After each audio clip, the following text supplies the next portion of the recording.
Hello, and welcome to episode 11 of the R&R Gaming Podcast. Part of the JoyStik Entertainment Network. I am your host, Byron Reed, and alongside me is my co-host, Ken Russey. What's up, man? How are you? Oh, I'm just having the time of my life, and I swear I something. Alright, that's how we're gonna start the podcast. I like it. Ken singing, me doing whatever it is I'm doing, being the good host that I am. I like it. You know, I'm reminded of a Futurama quote in that it says, "When you do things right, people won't be sure you've done anything at all." Yeah, exactly. I love Futurama. That show is fantastic. It's probably my favorite show ever. Yeah, I would agree with you. I can watch that show over and over again. Oh yeah, humor is so smart. Maybe besides like a few Yes. seasons that I wasn't a fan of, but the humor is very smart, and I'm a smart person. I like it. When they went to Comedy Central, I think they lost a lot of their talent, and so it kind of dumbed down. And I really didn't watch it when it went over to when it went over to the Comedy Central. But back when it was on Fox in its original 5-year series, super good. Oh yeah, definitely agree with you there. Super good. But anyway, we're not here to talk about Futurama. We are a gaming podcast, and we talk video games.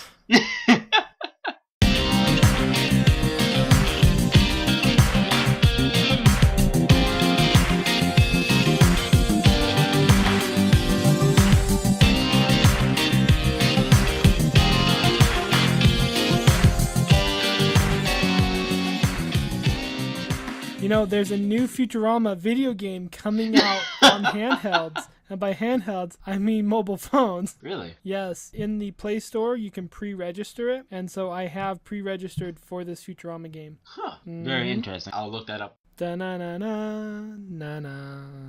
That was the more you know sound, in case you were wondering what that was. Alright, so...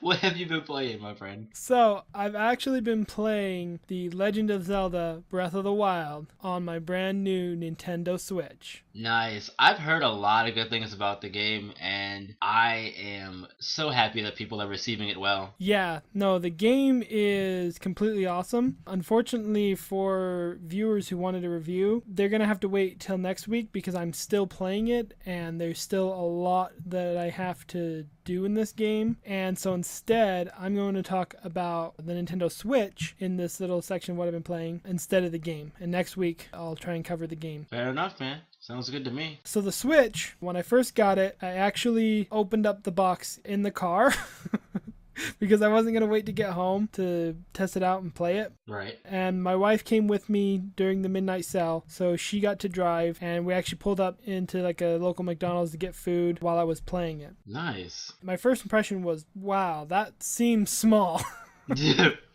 Pause on that. Yeah, because as soon as you open the box, there's the 2 Joy-Cons and there's the screen by itself, and that's all you see right up there on top. But once I pulled it out and I grabbed like the Joy-Cons and connected it to the system and turned it on, it felt right. It felt like it was proper size, like it was what it should be in terms of size. I can tell you now, when I take it with me and it's portable, I'm kind of annoyed and sad because I want to be able to fold it up like my 3DS and put it in my pocket so I'm not walking around with this huge screen. Right. But still, it feels right. It feels nice. The Joy-Con controllers themselves, you know, they feel decent size. Like the buttons don't feel any smaller than what you'd find on a 3DS XL. The sticks are a little bit better than that little Joy pad that they had on the 3DS. Although they are very short. Like if you compare what a 360 or a PS4 control stick is compared to the Switch sticks, right, they got to have at least like a half an inch shorter on those sticks. And so because of that, when I'm moving around with my character, I tend to push in the left stick, which playing in Zelda, that causes Link to go down into a crouch and kind of sneak. And this is bad if you're trying to run away from these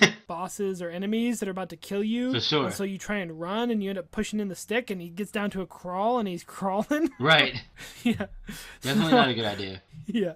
So the sticks are a little bit smaller than what I had hoped for, and so I have that issue where I push them in and they click just from trying to move them around. It happens to me on like other games too with other consoles. Like I've done that with the Xbox One where I tried to move and I accidentally push in on the stick. So that's something that I normally do, but I am doing it more with the Switch because of the size of these control sticks. It seems like a weird problem to run into. It's not like a game breaker or anything by any means. Right, and clearly this is just a nitpick issue. Yeah. Like, it's not something that would keep me from buying a console or keep me from recommending it. It's just something that I found when I was playing it, and, you know, I'd rather people be educated about it than not know or have me not tell them. Exactly. And then find out themselves, you know? Right. So the way you get the Joy-Cons off the console is that there's a little button on the back under the two shoulder buttons that you push in. That's kind of a clip, if you will. So when you push it in, it releases the clip and allows you to take the controller off. And that's actually why it's making that clicking noise when you push it down, because it's pushing that clip and locking it into place. Because I've seen videos of people doing unboxings of it and everything, and they're putting the controllers onto the side of the screen, and they look like they're having trouble sometimes getting the controllers like going to the side. It was just pretty funny to see them struggle with it. Yeah, I can't speak to that. I didn't have any problem with that other than the wrist straps. So those look kind of tiny. Are they tiny? The controllers themselves, they fit into my hands well, and I would consider myself to have pretty big hands. So, like, compare these to like, kids or teenager child hands. I don't know if they would fit as well. But anyways, yeah, the console comes with these two wrist straps that you put onto the Joy-Cons when you separate them from the Switch console itself. Right. And what they do is they allow you to, of course, wrist strap. If you're playing games like 1-2 Switch, you're not accidentally throwing your Joy-Con controller because you're supposed to bring it up and you let go. Hits me in the face with it. Yeah. Yeah, but it also allows you to hit the hidden SL and I think it's SR buttons that are inside of the Joy-Con controllers, and allows you to hit those a little bit easier and better. But the issue I had was that I put them on and it clicked and it worked and there's a lock in place, whatever, and I actually played Super Bomberman R and I tested it out. My wife tested it out and we played that, had some fun using the two Joy-Con controllers. But then when I was like, all right, well, I'm ready to go back to play Zelda, and I tried to take them off, I pushed the unlock button, I pushed the little button in the back trying to get it off, and it's like would not come off. One did come off pretty easy. The other, it took me like 15 minutes trying to get this stupid thing off. Not good. Man, yeah. And so I kind of decided I'm not ever going to put those back on, because otherwise I can't connect them to the console and charge them. That's how you charge them, is connecting them to the Switch console. Yeah, so I decided that I wouldn't do that again. Right. And if we had to play them individually, we can just try and hit those buttons. Yeah, because it's not going to happen. Not trying to struggle with all that nonsense. It does come with I guess I like to call it a cradle for the Joy-Con controllers, that you can slide them in and it treats it like a normal Xbox controller or PlayStation controller. Oh, whatever. okay, yeah. Right? Right. I saw those. Yeah, it's a little handheld thing. Super disappointed that they did not include a port so that you could charge your controller from the system itself. Like a dock sort of thing? Yeah, like a dock or a USB style controller or anything, so that people that want to continue to play their Switch and not be portable could play it. It doesn't have that functionality. Oh, so you can't play and charge the controller at the same time? Is that what you're telling me? Yeah, not in the console mode. Obviously, if you put the Joy-Cons on the console and you play it in portable mode, yes. But when you put the Switch into its dock and you take the controllers out and put them into their own dock, you cannot charge the Joy-Cons. That's weird. You would think that the dock for the controllers would charge the controllers. Or at least that they give you the option. Yeah, like this little button you could hit to like a switch or something, turn it on or off. Well, for me, it would just be more like an Xbox PlayStation controller where you plug in the cable to the controller, plug it into the system, and it charges it while you play. Right. And so that would make sense to me, but unfortunately, that doesn't happen. And I don't know if there's a technical limitation as to why they didn't do that, or if it was just they were trying to be super super cheap, because I did read somewhere that you can get one of those cradles for the Joy-Cons that will allow you to charge it and will allow you to plug them in. Huh. And that was a little bit of a disappointment for me, though, to find out that it didn't have those. And then for me, the Switch, it kind of feels really barren. Like, if I wasn't playing Zelda on this right now, I would be, I think, completely disappointed with the amount of games for the Switch, because they only released 3 physical games that you can get at a store like GameStop or Walmart or Best Buy or whatever. And then everything else so far has been digital, but there's really only 9 games on the eShop. And you go into the eShop, it has like the recent releases. You like page down not only once, and you've already seen the list. And then you go into their coming soon page, and there's 3 games set to come out, and only one of them has a release date within the week. And so it's like, this feels really barren and empty, and that's kind of how the system feels right now. But I think that's being overshadowed by how good Breath of the Wild is. Zelda is. Yeah, Zelda is so good that any limitation that the Switch has or any problems that it has right now, who cares? You know, we have literal gaming nirvana in our hands, and who cares how the Switch handles or what limitations it has? We're just going to deal with it and play the game. I don't know, man. Even more interesting, I found that right now, currently with the Switch, you cannot transfer your save data to another Switch. Aw.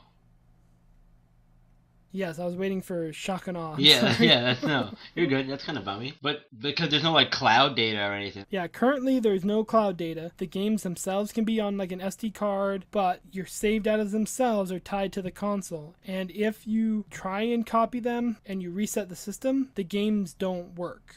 And you have to re-download them anyway. Might be like a piracy measure or something. Yeah, probably, but still, that doesn't hurt the pirators. That just hurts the normal user. Right, exactly. It's kind of a bum deal. So to wrap this up, I do believe in the Switch. I think it's a great console. I like where I think Nintendo is going to take it, and I'm looking forward to getting more games once I'm done with Zelda, but that's probably going to be a month, and that's probably why Nintendo isn't releasing anything until April, because they know everybody's going to be playing Zelda until April. Yeah.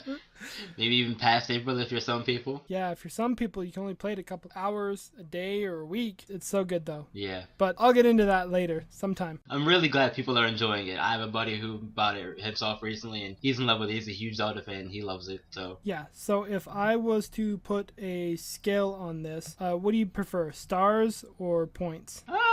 Maybe stars. And 10 stars or 5 stars? 5. But I wanted With 5 being the highest. Too many stars, man. Too many stars. Well, not really, because if you think about it... You asked the question, sir. Let's give you an answer. I know, and I'm going to go with it, but if you think about it, if you went with like 4.5 stars, that would be equal to 9 stars. Yes. Do you get what I'm saying? Yeah. Fine, whatever, do your 10 stars. No, you said 5. We're going with 5. Yeah. But I would give it 4.5 stars because it's a great system. I haven't had any issues with it. I think it's going to evolve even better, and I'm looking forward to what it becomes. Right now, if you were saying, is it worth it? I would say, do you like Legend of Zelda? Because if your answer is no, I hate that, then I would probably go, well, then I'd probably wait. But... if your answer is yes, I love it, then I would recommend getting the Switch. And I recommend getting the Switch over the Wii U version. 1, because it's portable, and 2, because it'll look better on your Switch than it will on the Wii U. I know that some people say that the difference is minute, but they must have a teeny screen then. Because on a big screen, you want it to look a lot better than on a itty bitty screen. Yeah, makes sense. Alright, now that we're 23 minutes in... Yeah. Tell me, what have you been playing?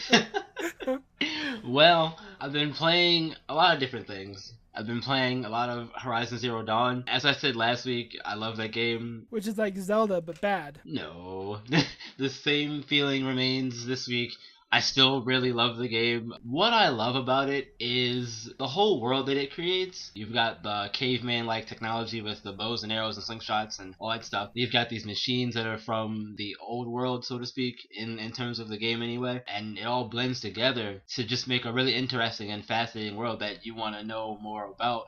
What happened, what caused humanity to fall back into the primitive lifestyle that they live now. I didn't mention it last week, but I climbed up one of my first tall necks, and tall necks are basically, let's call them giraffes of the machine world. You climb up them, and when you get to the top, you reveal a portion of the map. But it was really cool. When I first saw it, I said, wait, what is that? Do I have to climb that thing? And then Aloy goes, maybe I can get on top of it and get a better view.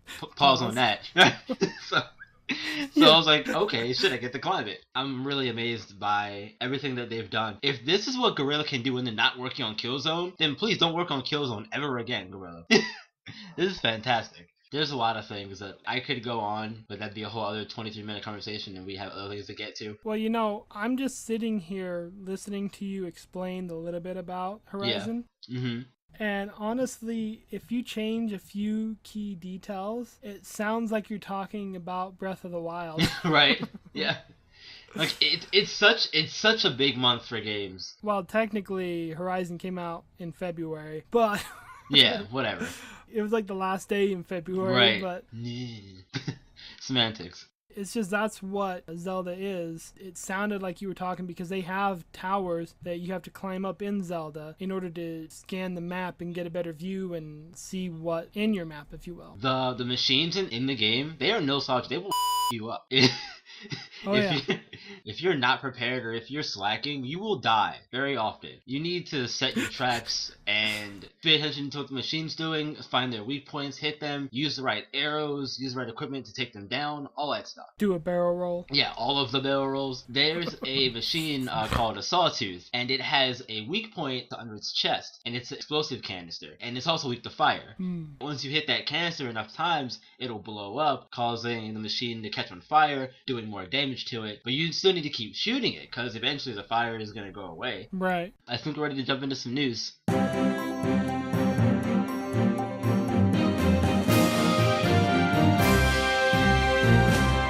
Irrational Games is now called Ghost Story Games.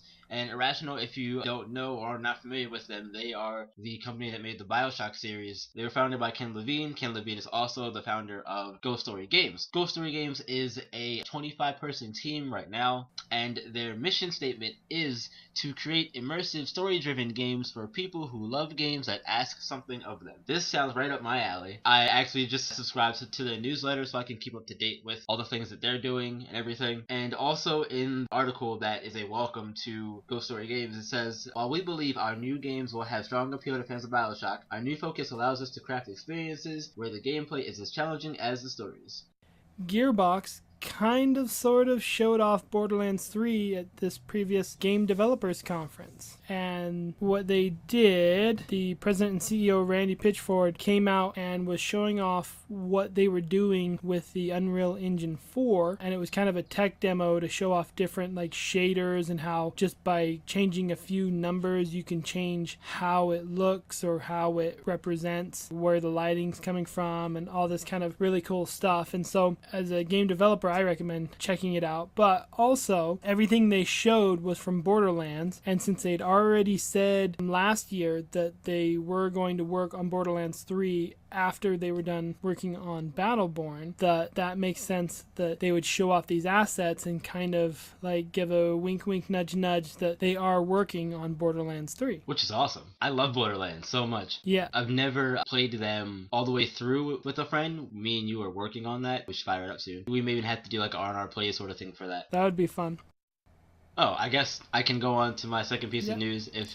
Yeah, it's your turn. Okay. I didn't know if you were done or not. It's cool. Okay, so my second piece of news is that Bungie rather, has revealed the final live event from the live team. It's going to be coming at the end of March, and it's called the Age of Triumph. Right now, as we record, there's a stream going on talking about one of the first things in the Age of Triumph that they're showing off. I'll watch that once we're done doing this, and then I'll have impressions and thoughts next episode. But in addition to that, Bungie also revealed some plans for Destiny 2. In specifics, they were talking about what they were going to do as far as character progression and all the other stuff, and carrying it over from Destiny 1 into 2. And basically what they said was they were going to not allow gear or any of that stuff to carry over, but they were going to allow customization. So, your character face, hair, all that stuff. All the cosmetic stuff's going to carry over, but gear and all that stuff will not. I thought I read that if it was customizable, like armor or whatever, that if it was just cosmetic, that they would allow that to transfer over. Yeah. Maybe I read so that wrong. what I have here comes directly from the TWAB, as it's so called in the Destiny community. Sequels represent the start of a new adventure for every player, with new worlds to explore, new stories to tell, new powers to acquire, new loot to earn, and much more. This led us to a decision that would enable us to serve both the game and the player's best interests. Destiny 1 power, possessions, and Eververse related items and currency will not carry forward. They will, however, remain accessible to you in Destiny 1. And it goes on to say, we know that just like us, you have grown fond of the Guardians you've created, so we do plan to preserve your character personalization. We're going to recognize the dedication and passion you've shown for this world, specifically the class, race, gender, face, hair, and marking selections for all characters that have achieved level 20 and completed the Black Garden story mission will carry forward. We also plan to award those veteran accounts with honors that will reflect your Destiny 1 accomplishments.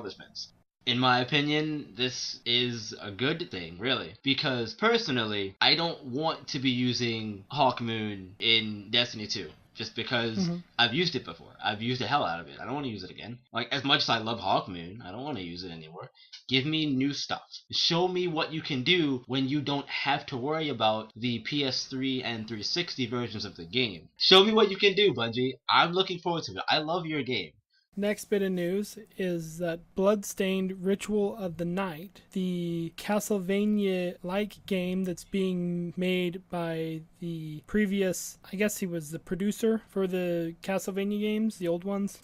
They've announced that they are also going to release this on the Switch. The game was a Kickstarter game that they originally announced that they would release it for the PlayStation 4, the Vita, the Xbox One, and the Wii U, as well as the PC. But now they've updated it and they've announced that they will also release it on the Switch. They haven't said if that means the death of the Wii U version, like it's done with other Kickstarter games where they've killed off the 360 and PlayStation 3 versions. Right. So I don't know about that, if we're still getting a Switch and a Wii U version, or if they're just going to make it Switch only and people can upgrade to that. But I'm looking forward to that. I think I mentioned this last episode that I love the Castlevania games, and so I'm looking forward to this just because it's from the same guy and it looks similar and really great art style. And I'll probably will get it on the Switch so that I have something else to play on my Switch. There you go, yeah. Because that needs more games right now.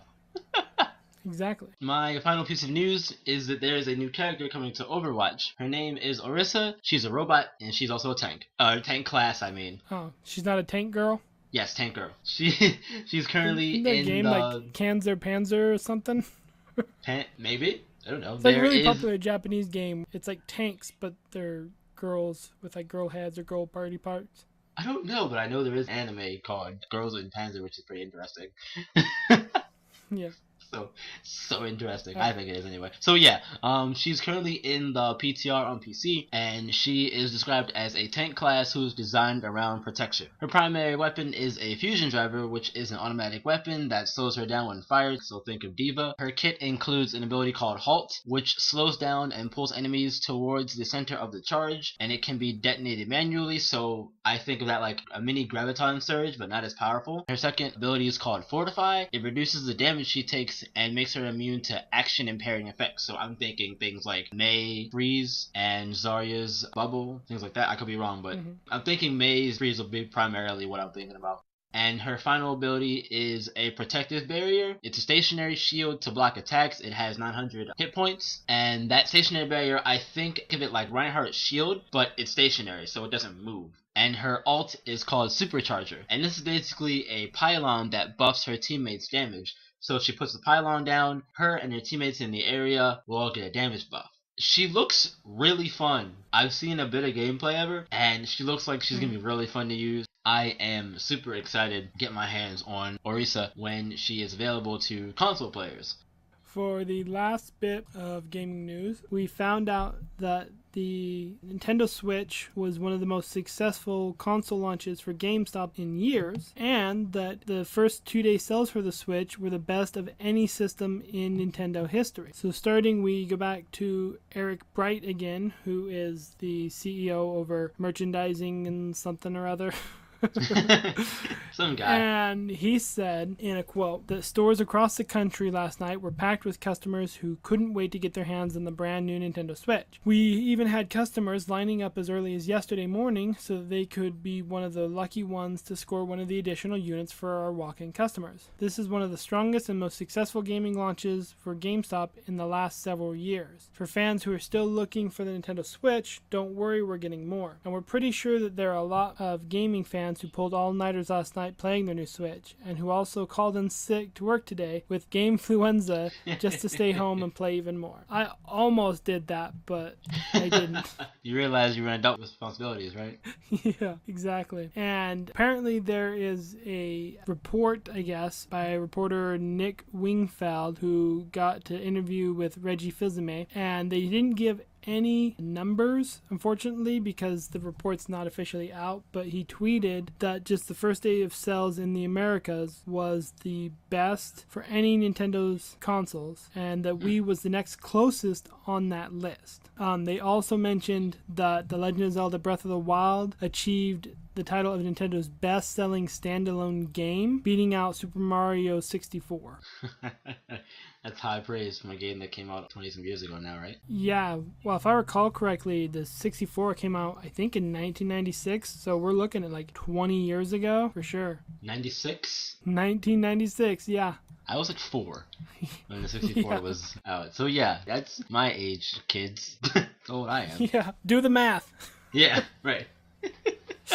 But yeah, no, I think that's great news for the Switch. I'm excited. A lot of people are excited for it. Yes, exactly. And like I said before, super happy that people are loving their Nintendo Switch. I hope that it continues that way. Me too. So, let's finally get into the body of our show tonight. As we hinted at last week, it was massive, which means we're going to talk about Mass Effect. Probably not the best intro to the topic I could have done, but whatever, it works. This topic can kiss my... That's how you really feel. Yeah. Alright. I'm sorry, but that's the only one I've played. I'm sorry. It's okay. It's alright. That's fair. Let's start out with our history with Mass Effect. If you want to go first, you can. I will let you have the floor for this one. Give me some room for my cool space moves here. Yeah. Gotta do the stretches and all that. Of course. So, I do have an interesting history with Mass Effect because I originally bought the original version for the PC way back when you could get actual like discs for your PC games. Right. Back when they had like 20 feet of PC games at your local Walmart. Yeah. Yeah, so I bought that for the PC and not the 360. And my PC wasn't all that great to handle it, so I played a little bit of it, and I kind of came back later when I got a better PC and played even further into it. And since I thought it was pretty good, I ended up getting Mass Effect 2 for the PlayStation 3. Since I knew my PC wouldn't handle it, I was going to get back into the console so it would at least look decent and run good. Mm-hmm. But since I still hadn't beaten the first one, I put off playing the second one until I could beat it. And I actually restarted on my PC to play the game so that I could try and get further into it. And that didn't go too far. I lost interest, I think, before I even got out of the Citadel. So as we go further down the road, I then ended up picking up Mass Effect 3 for the Wii U, partly because I heard that one, it was the best version out of the 3 consoles to get it for, and it had an extra DLC on there, so I didn't have to pay for it, and it was a really good price used, so I picked it up. But then a buddy of mine, who shall remain nameless, Byron, he wanted me to play Mass Effect with him, and I'd already picked up the first Mass Effect. I think it was on like a $5 digital sale, and I was like, hot digital? Yeah. And so I bought that, and I've had it digitally on my 360.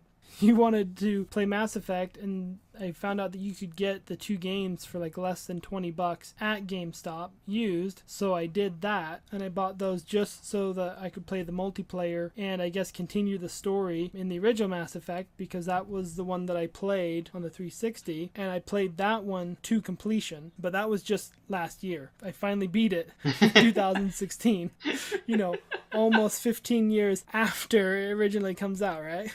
Right, yeah. I mean, it hasn't been that long. I'm exaggerating. No. But it has been a while, because I think it came out in like 2008, if I recall correctly. 2007, 2008. I believe so, yeah. So yeah, I just barely beat that one, and I've played the multiplayer on Mass Effect 3. Of course, I felt a little bit like a gunsel because EA added those games to their EA Access, and so now I don't even need those to play those games.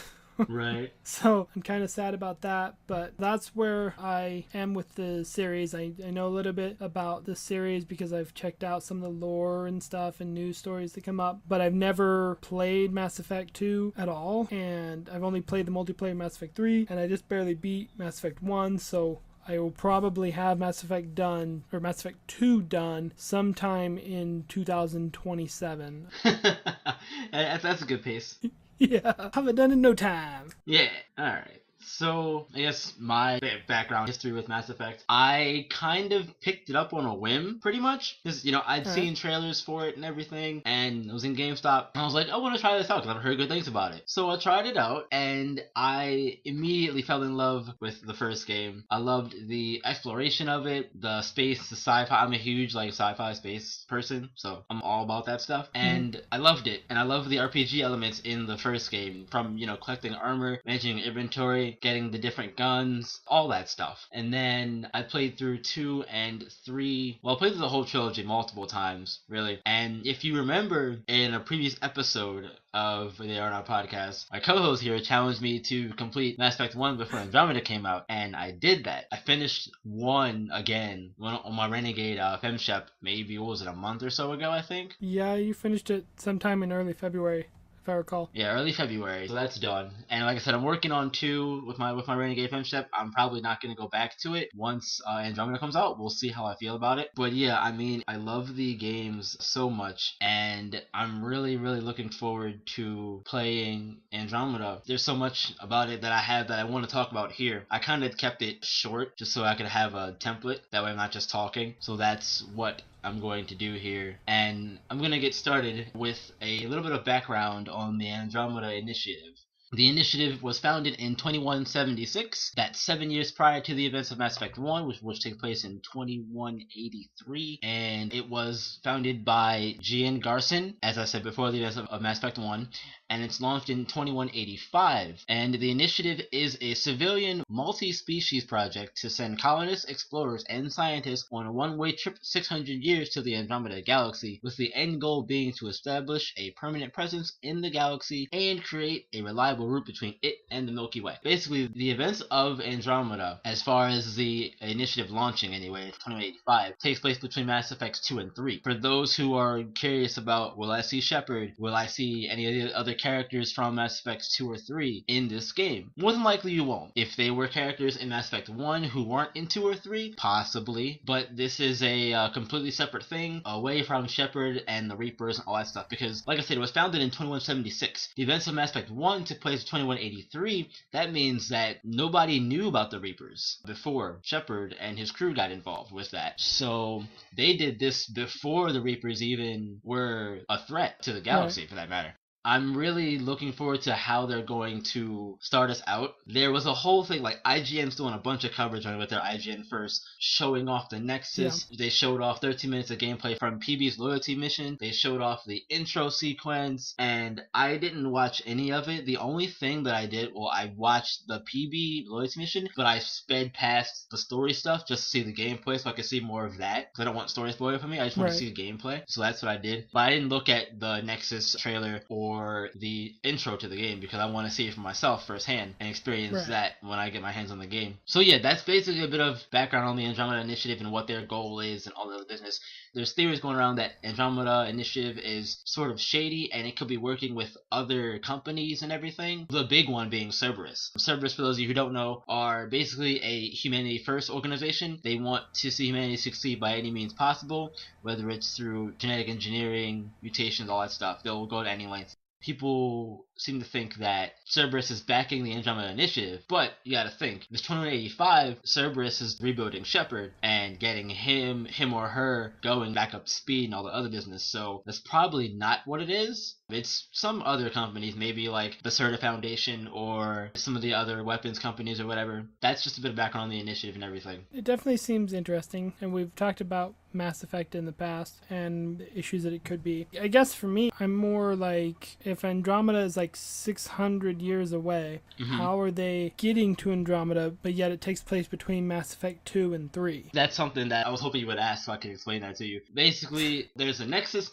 and then there's 4 arcs, and the arcs are going to have each of the council race on them. So there's humans, Turians, Solarians, and Asari. Those are the 4 arcs. And there's this bigger ship called the Nexus. The Nexus is basically the citadel of Mass Effect Andromeda. It's going to have luxuries on the station as far as like a bar, all that stuff. And it's going to have colonists that are in cryo-freeze. And that's actually how they're going to make the 600-year trip to Andromeda, so they can get there, because naturally that would be not good, especially for humans, to go 600 years to a galaxy that's farther away. I don't know exactly how far Andromeda is in light years in terms of the Milky Way galaxy, but they're using the mass relays to get there, obviously. Right. I guess that just begs the question. Maybe they'll explain it during the game, I hope. But that was just my question, because I assumed that they were cryogenically sleeping and that the game would be set like several hundred years in the future. But now it's like the game is taking place between these two games. Well, they're just going really fast. Yeah, no, not really. Actually, what the 600-year trip is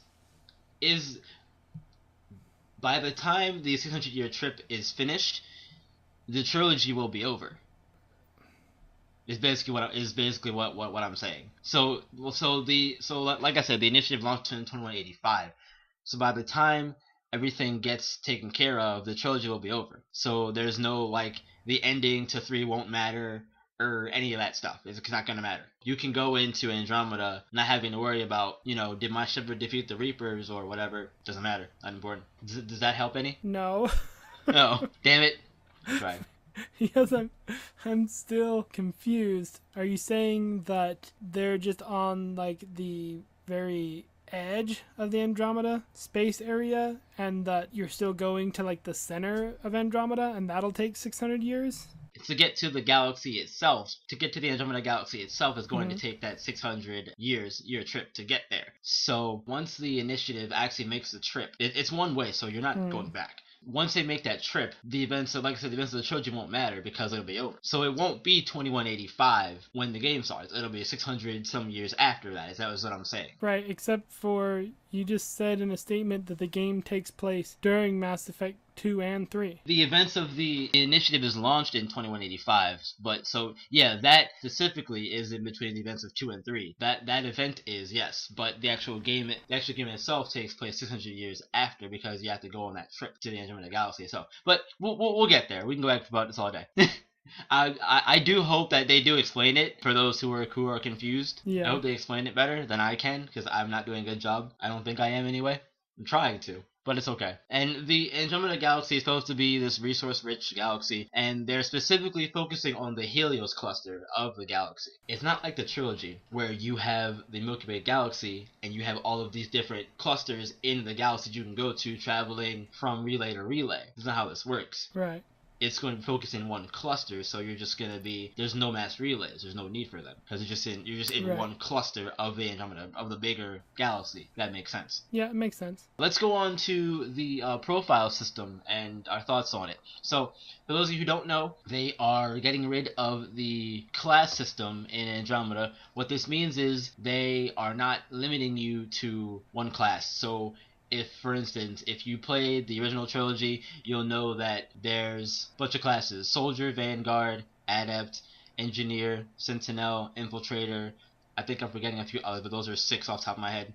So those classes, when you pick those classes, you are set into those classes with their individual powers and so on and so forth. With Andromeda, what they're doing is they are taking those classes and putting them into profiles. So you can select a soldier profile. That doesn't mean you can only use soldier abilities like concussive shot, frag grenade, things like that. That means that you can use powers of an engineer or powers of a biotic, which is interesting to me. I'm still sort of confused about how they are going to work that into the lore. I know about Sam and how there's a neural chip in everyone on the ship. That way, you can, and the Rider twins are special in that they can use all the powers or whatever. But it's just weird to me because it's still weird to me because in my mind, if you are a Adept or Vanguard, for example, those are purely biotic based classes, and biotics are, for those who don't know, are basically space magic, and only certain people can use biotic abilities. Sorry, primarily certain humans can use them with the help of Omni tools, things like that. But still, it's interesting to me how they're going to work that into the lore of the game. So my thoughts on the profile system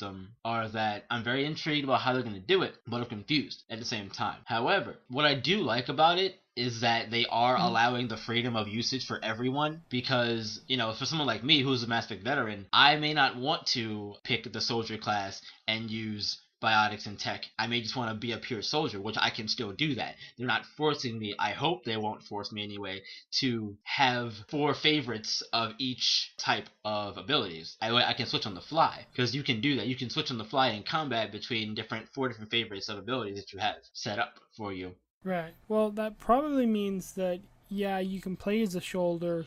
Oh my. That probably means that, you can play as a. Oh my god, I can't say it. Soldier. Yeah. You can play as a soldier.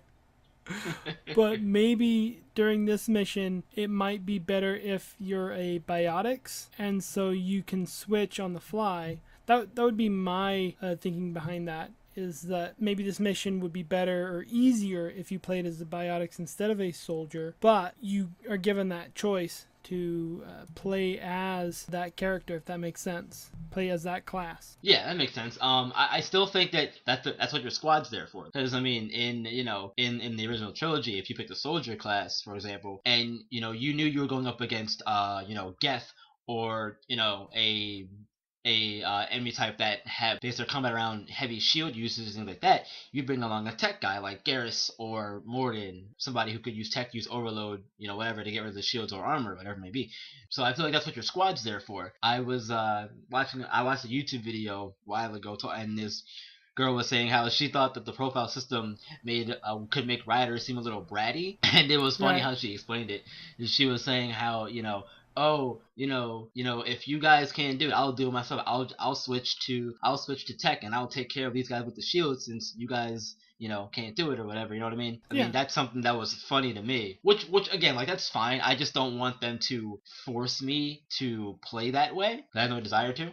I'll tell you right now, I have no desire to play that way, which is good. And that's fine. It's not for me. That's fine. What I'm planning to do, make my first playthrough is probably going to be a Sentinel class. So it's going to be a mix of tech and biotics. And I'm only going to use tech and biotic powers. So I'm going to use things like Flamethrower, Cryoblast, and, Nova, biotic charge, things like that. One thing I am curious about, though, in the combat tree, there is a spot for the actual weapons themselves. So there's, pistols, assault rifles, sniper rifles, shotguns, all that stuff. I wonder if those are universal or if those are specifically tied to the combat tree itself. I'd imagine they're universal because guns are a thing regardless, of what class you Right. pick. So I'd imagine they're universal, but I don't know for sure. I'd hope they're universal. We'll see. So yeah, that's my thoughts on the profile system. Oh, the profiles are going to give you bonuses to specific things tied to that class. Health boost, biotic damage, cooldown times, tech cooldown time, tech damage, things like that. There's that stuff as well. Do you have any thoughts on the profile system and what you think about it from what you've seen or what I just explained to you anyway? Right. I mean, honestly, it kind of just seems like they're taking what they've already done for Dragon Age Inquisitions and they're slapping a Mass Effect theme on top of it, if you will. That's kind of what I am interpreting this by, because I swear in Dragon Age Inquisition you start out as a class and you get bonuses and certain stuff, but if you equip different weapons to them, it changes your class and what your specials are and what you can do, if that makes sense. Kind of, because like in Dragon Age you can be a warrior, like there's a warrior class or whatever it is, I forget what it's called, but it's a warrior or something like that, and you can be either a one or two-handed weapon warrior type class.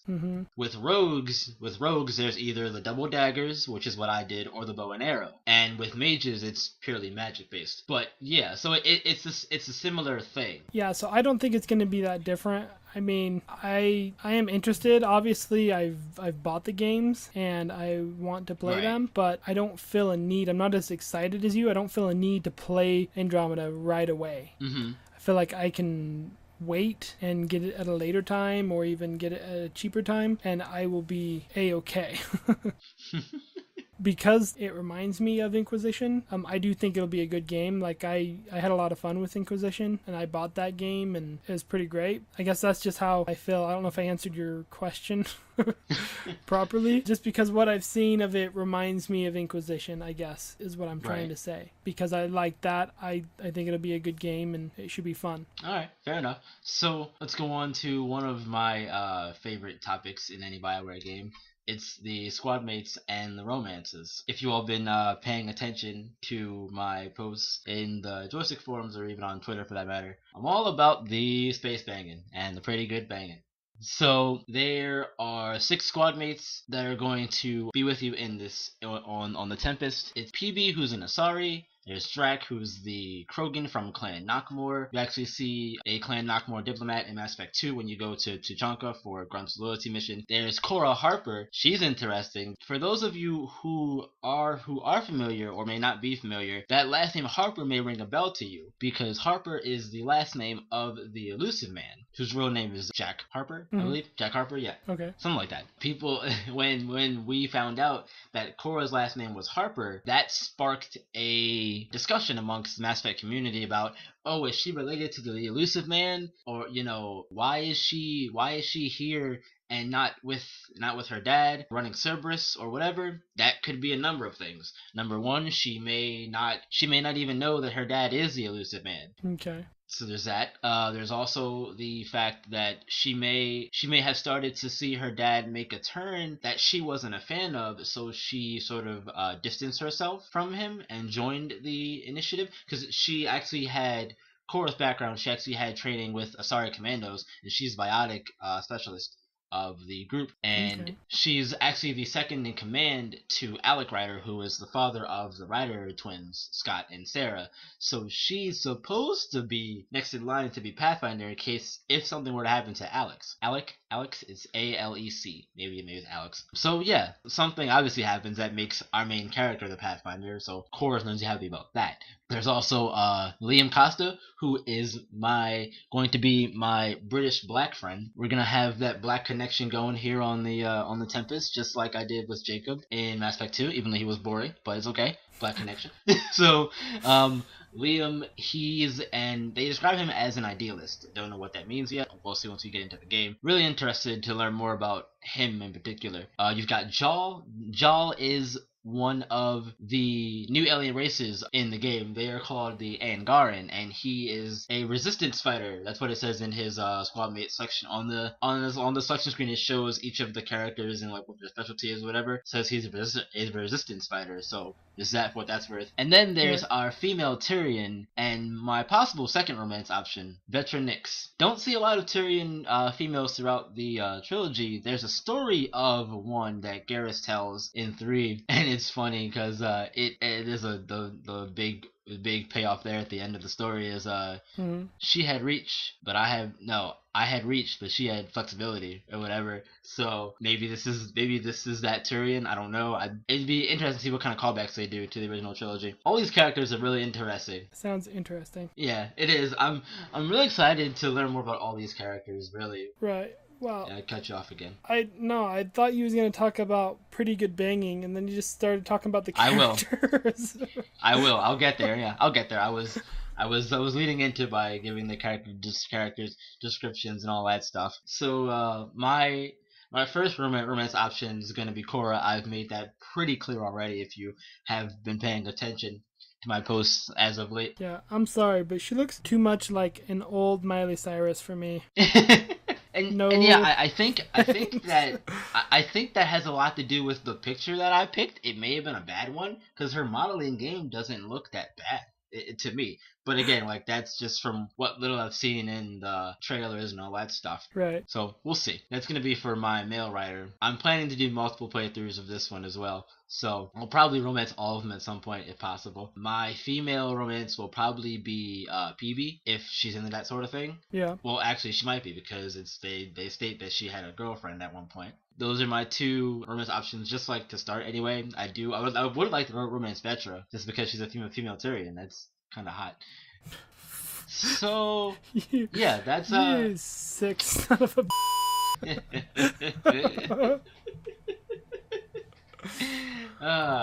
Hashtag sweet space banging. I don't know if you want to chime in on this, but go ahead. Well, I'm just wondering if you took your black mage and made good friends with what's his name, Bull, the Bull. I didn't. Bull's the homie. Bull is the Garrus of Inquisition. Yeah, and oh jeez, you're telling me you didn't. Bull is the best friend. You tell me you didn't get really good friends with him. I did not ride the bull. No. Because that was one of the most hilarious moments. Like I didn't even. Oh, get it that was. far, I actually. But yeah. I saw that romance scene. That romance scene is the funniest one I've ever seen. It's so great. Oh, yeah. My male character actually romanced Cassandra. Yeah. Still, I didn't even get far enough in Inquisition. Got to. And I was kind of hurt because I didn't know that you could romance the dwarf character, the one who's always out in the field with you, not Varric, the girl. Right. I didn't know you could romance her until like later in the game when I was already committed to Cassandra, and there was a heart option next to I forget her name right now, and I was like, oh, I could do this. I didn't know I could do that. Yeah. And I wanted to, but I was like, oh, I'm loyal to Cassandra. I can't. I'm sorry. So I may do another one and try to romance her too. Yeah. If you can, for that matter, anyway. I don't think you get a special scene though. If I recall correctly, you can, but there's no like scene or anything. It's just you're committed. And I remember when Mass Effect first came out, there was a huge hubbub about the sex scenes in that game. Yeah, I remember that too. Yeah, and Porn Box or whatever, Fox News. Yeah, and you go back to it today. It's like this is what they were kerfuffled over. Like right, I've seen I've seen nothing. worse on just normal commercials. Right. Do you have a thing called a computer? Yeah. And the internet? Bruh? Yeah, the interwebs. Yeah. I can find something right now 10 times worse than that. Alright, come on now. Exactly. But no, one of my favorite things about Bioware games are the companions, squad mates, whatever. So in addition to banging them, I'm looking forward to getting to know them as people and all that other stuff that comes with that as well. And the good thing is, they did say that romance options now, they won't all end with sex scenes. So there are going to be more like with Garrus, where, spoiler alert for you, by the way, there's a scene with Garrus, if you're friends with him, that, you go on the Citadel and you just shoot bottles, or you Right. shoot at bottles with Garrus on the Citadel, and you're just like talking shop. Just little friend things like that. So there's more of that stuff as well. So that makes me happy also. And I guess to wrap this up, I wanted to talk about the EA Access trial and our overall excitement level for the game. So the EA Access trial is going to allow you to play 10 hours of Mass Effect Andromeda, Right. starting on the 16th. So as of recording, we are 9 days away from EA Yay. Access, and I'm super excited for that. And you can spend the 10 hours a multitude of ways. You can spend it all in multiplayer. You can spend it all in single player up to a certain point, because it'll lock you out like an Inquisition. Inquisition for EA Access, you can only get to a certain point in the hinterlands or whatever. Mm-hmm. Then it would lock you out. I don't know what that point's going to be in the trial for Andromeda, but it'll Right. lock you out after a certain point once you reach in the single player. Or you can spend it in a hodgepodge of both multiplayer and single player. After racking my brain trying to figure out how I'm going to spend my 10 hours of the trial, I originally said that I was going to do a lot of testing just to see how things work and everything. That was going to be me just playing the main game and checking out all the powers and seeing how all that stuff works, how the skill tree works, and all that other stuff. But I've decided that I don't want to do that to myself, because then that'd mean I have to start over. And I don't want to start over. No, not with the EA Access trial. No. But like, me personally. Okay. Because like, if I want to test things, but yeah, like before the game actually launches, if I want to test things, I'm not actually playing the game. I'm just testing it, see how things work, and then I would want to restart because I'm not actually playing the game. If that makes sense. Yeah. Now, what my plan is to spend my whole 10 hours playing multiplayer. So that way, the single player experience is going to be fresh for me once the actual game launches the week after, Tuesday. Gotcha. They did say that there's going to be a day one patch. They said they're going to try to have it ready for EA Access on the 16th, but I don't know for certain if that's going to happen or not. Yeah. I don't like day one patches, but that's the way the business is now. Yeah. Doesn't it come out on the 28th, or am I thinking wrong? It comes out the 21st. 21st? Didn't it used to be the 28th? No. Are you sure? Yeah. The MLB The Show comes out the 28th, the week after Mass Effect comes out. That might be what you're confusing it with, maybe. I don't know. I don't know either, man. I don't know. But yeah, man, that's how I'm going to spend my first 10 hours with Mass Effect, is just playing in multiplayer. I hope that you'll join me. By you, I mean you could get together and play some multiplayer on Andromeda. That'd be... Yeah, we'll definitely see. I think it all depends on when and what and why. Yeah, I But think for I'll have sure. that day off, actually. So I'll be, yeah, it's Thursday. Yeah, should have the day Well, off. the 21st, yeah, Well, yeah, the 16th, actually. right? And then 21st is Tuesday, so I'll have that day off, too. So yeah, I'll be straight. All right. Good. All right. So yeah, what about you? What's your overall excitement level, and if you do plan to get the EA Access trial, how are you gonna spend your trial? Well, I think I've already spoiled that earlier, but Yeah. like, Say it like again. I'll say it again. No.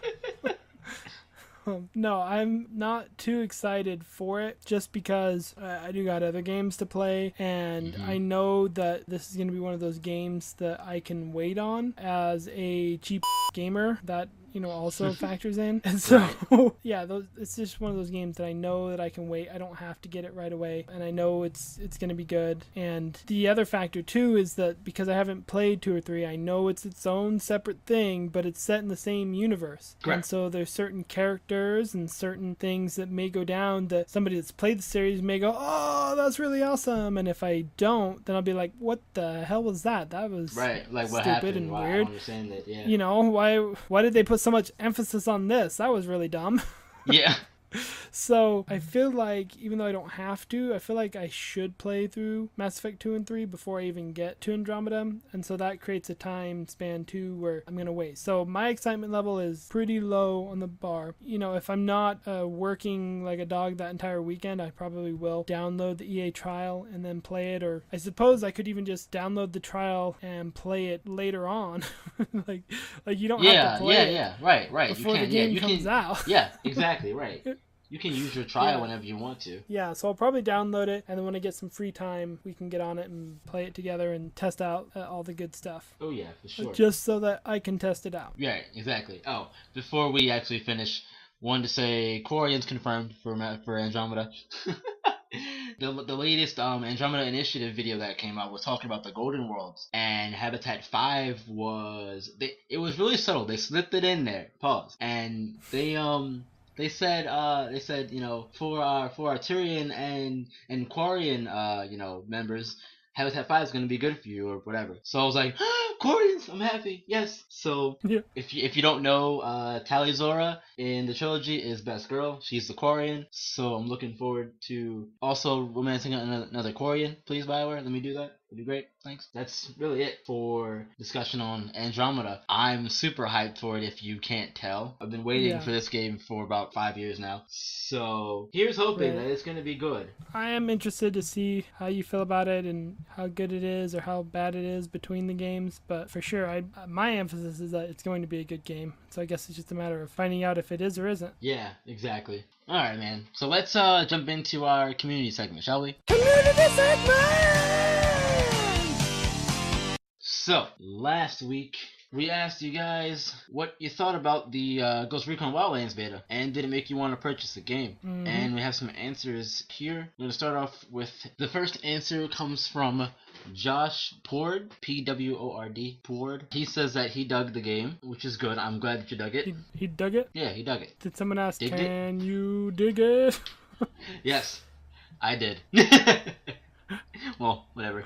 The next answer comes from Noah Pulley. He says that it was pretty for sure, and he loved the drone to strategize. He also said that he got a tad bit of Metal Gear Solid 5 vibe from it. I could see that the jungle environment, all that stuff. I could see it. Riley Burns says that they love the game and will be getting it soon. So again, it's good to see that people in our community anyway are receiving it well. So there's that. Chris Weir says Wildlands was pretty fun. My cousin likened it to a cross between GTA and Far Cry. Obviously in the framework and storytelling of Ghost Recon, of course. Can do solo, but it's more fun to strategize with at least one other human being, and I believe we did say that in our discussion last week of the show. Right, I believe we did. It's one of those things where it gives you a lot of freedom to do what you want to do, which is nice. Yeah, almost too much freedom.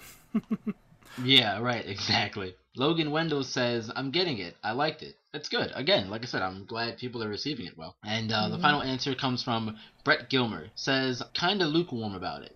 The playable section of the map felt a little linear for what was promised to be open, and the story set out was pretty generic. I might give it a shot. And that's fair. Everyone has their own opinion. Again, I mean, I'm probably not going to pick it up just because I have Mass Effect and I have the show coming out. I'm still playing Horizon Zero Dawn. I've got Dishonored. I've got Deus Ex. My backlog's growing again. It's my fault. My own fault. Did to myself.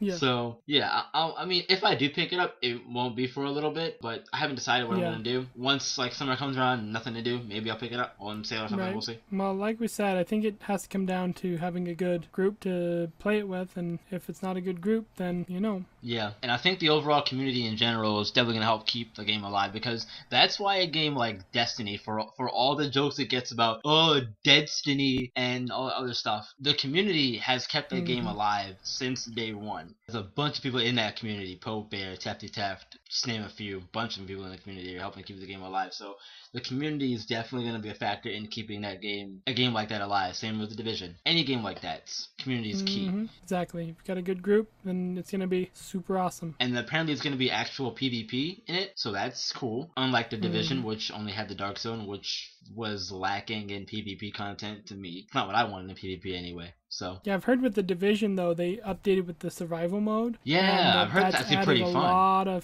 Yeah, from what I've heard, a lot of people are enjoying the survivor mode, but it's hard to get into because That's the paid DLC, and I don't think I have it. So Right now, I don't know. We don't have it. I know we don't, because I don't even have the first DLC pack for it. I haven't. I never even got to doing the first incursion for that game, right. which is like a raid, basically. But maybe one day I'll get there. All right. So I was racking my brain trying to figure out a new question of the week, and I think I have one. I hope. I was going to say that it could be something like, how are you going to spend your time in Mass Effect Andromeda, or how about Mass Effect Andromeda? Who's your pretty cool banging? who's your romance option in Mass Effect Andromeda? Yeah, who you banging? Who you banging? I like it. Yeah. I will put this one. I'm serious. I'm seriously doing it. That's the question. That's the question. Well, who you banging? You gotta put up the photos and put it up in a poll, and and we'll find out who is pretty cool banging. We're gonna put up the poll, and I'm gonna put up a question in the forums, and we'll go from there. Yeah. Question's gonna be who you banging. I gotta look up names, because I know faces, so like I could tell you who it looks like, who I liked, but I don't know their names, man. Right. Yeah. Well, I got the names for you right here, man. I can get them to you when we end the show. Just I got you. Show me the pictures. Sure. And add numbers, and I'll sure. And Can do. I'll post on your poll too. Okay, cool. Gotcha. Appreciate it. All right, so yeah, that's going to do it for this week. Before we go, round of plugs as always. If you want to follow me on Twitter, you can follow me at Bron147. That's capital BRON 1417. Subscribe to the Twitch channel. That's B_Ron1417 as well. And if you want to play some games with me on Xbox, you can add my gamertag. Gamertag is the_B_man1417. I had to say it that way because if you don't put it in that way, it's going to say you can't find the person. So once again, the gamertag is the_B_man1417. That's my gamertag. Add me on there. We can play some Overwatch, multiplayer, Mass Effect 3, Andromeda, whatever. I don't care. And if you want to follow me, you can find me at Macrobov. That's MACROBOV. Don't forget to follow our channel on Twitter, which is at R&R Gaming Podcast. That's RANDR Gaming Pod. Also, be sure to check out JoyStik's Twitter. Their handle is JoyStik Int. That's JoyStikent. And if you have any questions that you want to ask us personally, check us out on the Facebook group, or you can email us at rnrgamingpodcast@gmail.com. And anything else we need to plug? I think that's true. I think that's it, man. I think we're done. I think we're out of here. Had to do it, man. Oh, I already left. What do you... Oh, you left? Oh, it's it? Oh, no, wait. Come back. Yeah. Come back. Come back. I'm gone. No. Alright, man. It's been fun. I love my phone, so I had to come back. Was a great discussion. Yeah, there you go. There you go. Yeah. Get your phone. We had a great time. Well, I had a great time discussing Mass Effect with you, Ken. I'm looking forward to playing it when it comes out in access next week. I'll have some impressions, hopefully. So we'll get there. So, please come back. We need listeners. I'd appreciate it. So we need you. Right, we need you guys. Please help us. All right, so for real, Ken, tell them why they should come back next week. You should come back next week because everyone could use a little more R&R.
Reset the whole system. Reset the whole system. Reset the whole system. Reset the whole system. Reset the whole system. Bibbidi boppity boos.